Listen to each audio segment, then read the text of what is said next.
ఆంధ్రప్రదేశ్ను ఇప్పట్లో వర్షాలు వదిలేలా లేవు. వాయుగుండాలు, తుఫాన్ ఎఫెక్ట్తో ఏపీలో మరోసారి వర్షాలు బీభత్సం సృష్టించనున్నాయి. బంగాళాఖాతంలో ఏర్పడిన వాయుగుండం బలపడి తుఫానుగా మారే అవకాశం ఉన్నట్లు వాతావరణ శాఖ వెల్లడించింది.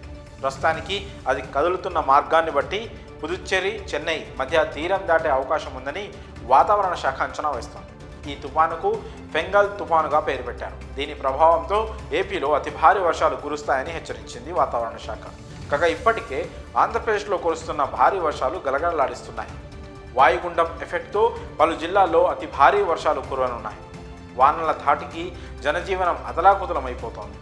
తుఫాను ప్రభావంతో రాగల 6 రోజులు ఏపీలో కుండపోత వర్షాలు కురుస్తాయని ఐఎండీ తెలిపింది.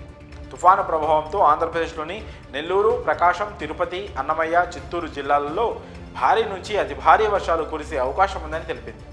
ఈ 5 జిల్లాలు డేంజర్ జోన్లో ఉన్నట్లు వెల్లడించింది. వర్షాలు కురిసే సమయంలో గంటకు 60 కిలోమీటర్ల వేగంతో ఈదురుగాలులు వీస్తాయని వాతావరణ శాఖ చెప్పింది.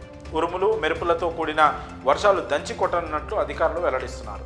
కొన్ని రోజుల్లోనే తేలికపాటి నుంచి మోస్తారు వర్షాలు కురిసే అవకాశం ఉన్నట్లు తెలిపారు. తుఫాను ప్రభావం ఏపీతో పాటు తమిళనాడు, పుదుచ్చేరిపై ఉంటుందని వాతావరణ శాఖ ప్రకటించింది.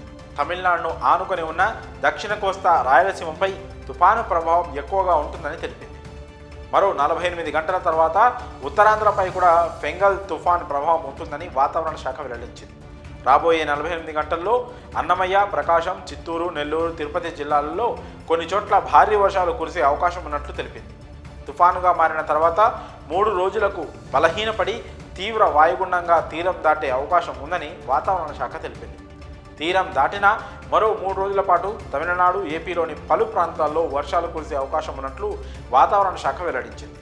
వర్షాల నేపథ్యంలో మత్స్యకారులు చేపల వేటకు వెళ్లొద్దని అధికారులు హెచ్చరిస్తున్నారు.